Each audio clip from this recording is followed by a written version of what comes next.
So it was reported today that Trump's new U.S. Attorney for the Eastern District of Virginia, which is an incredibly important U.S. Attorney district because they run a lot of national security cases through there because of its proximity to Washington, D.C. A lot of really important cases go through there. It was announced that his new prosecutor in that spot is going to be seeking indictments against New York Attorney General Letitia James and former FBI Director James Comey. Now, couple things. Why they're announcing this publicly before they have gotten an indictment from a grand jury? Because they don't have that yet. They didn't announce that these two have been indicted. They've announced that they are going to indict them. And this has been all over the news. And they're going to seek an indictment for Comey for lying to Congress during testimony that he gave at the end of September in 2020. That's got a 5-year statute of limitations. That statute of limitations expires next Tuesday. I'm recording this video on Wednesday, September 24th. Announcing ahead of time that you're going to seek an indictment in a case like this is really, really stupid. It's an incredibly stupid thing to do because it's been in the news. Trump's former, hand-picked by him, U.S. Attorney for the Eastern District of Virginia, Eric Seabert, who is very Republican, comes from apparently a well-known Republican family. He's not some liberal squish. He independently made a determination that there was not enough evidence to prosecute either New York Attorney Letitia James or James Comey.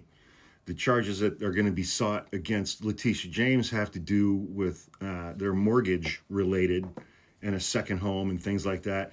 Half a dozen members of Trump's own cabinet are guilty of the same thing. It's been documented.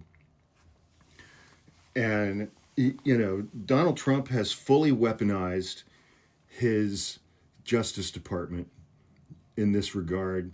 I think the new attorney for this post, I think her name is Lindsey Halligan. I don't know, who gives a shit. She's super MAGA. And I think I'm not kidding. I think Donald Trump met her in connection with a beauty pageant or something years ago. But she's an attorney, and she has been one of Trump's personal attorneys over the years. And she is going to do what Donald Trump wants her to do.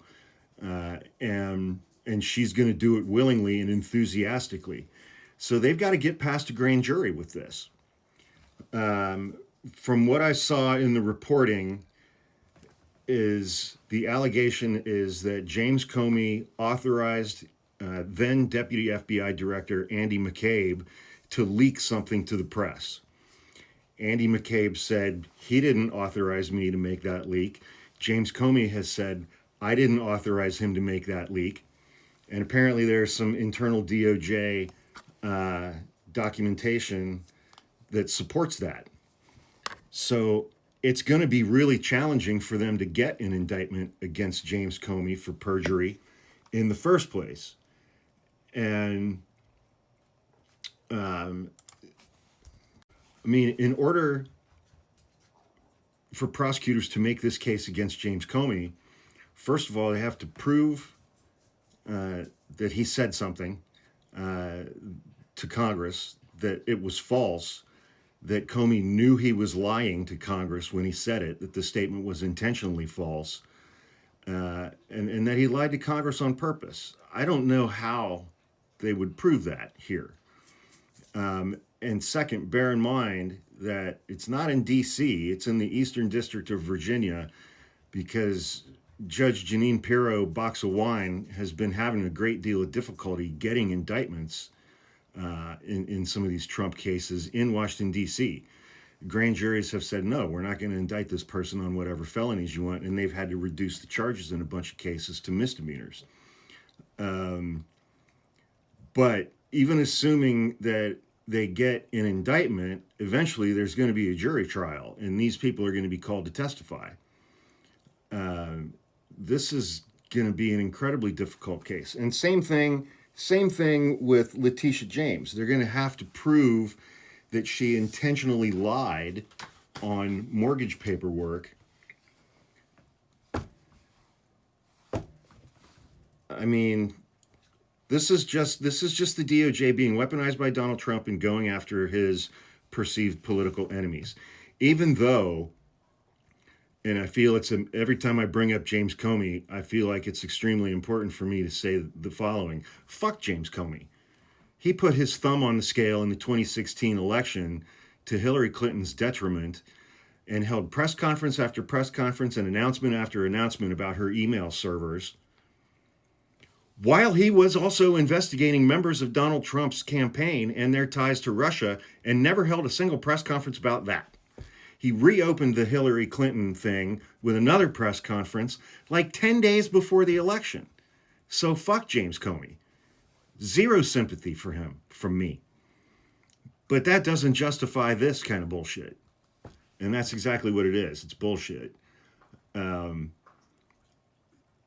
So, and also of critical importance, the attorney who resigned, Eric Seabert, he wrote a memo on his way out the door. He wrote a memo to whoever was going to replace him, and it was signed by other people. It was signed by him and by other attorneys in his office, laying out in detail, there's no prosecutable case here, and detailing why.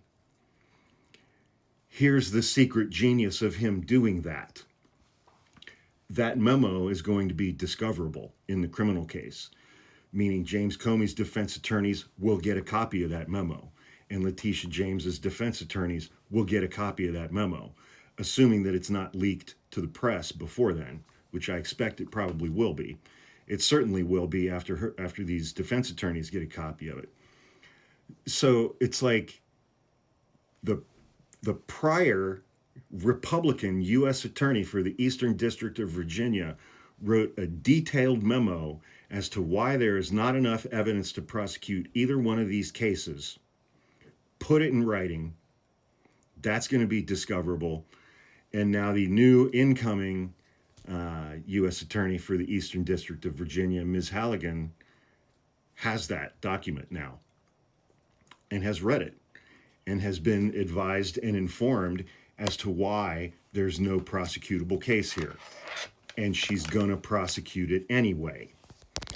Now, that memo obviously is not something that's going to be presented to the grand jury before Attorney Halligan asks them to indict these two people, but it'll be part of the case when it goes to trial. It might even support a motion to dismiss the criminal charges altogether. Who knows? But there's going to be a lot here for criminal defense attorneys to work with.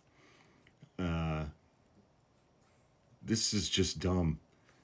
Because it's like what Donald Trump doesn't understand, unlike with a lot of his civil cases, with criminal cases, you have to get past a grand jury and you have to present evidence to a jury in a criminal trial in order to get a conviction.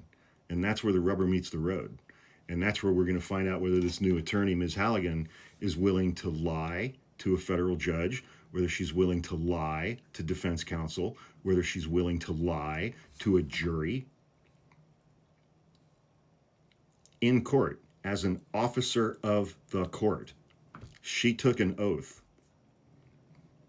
Guess we'll find out if she's going to stick by it.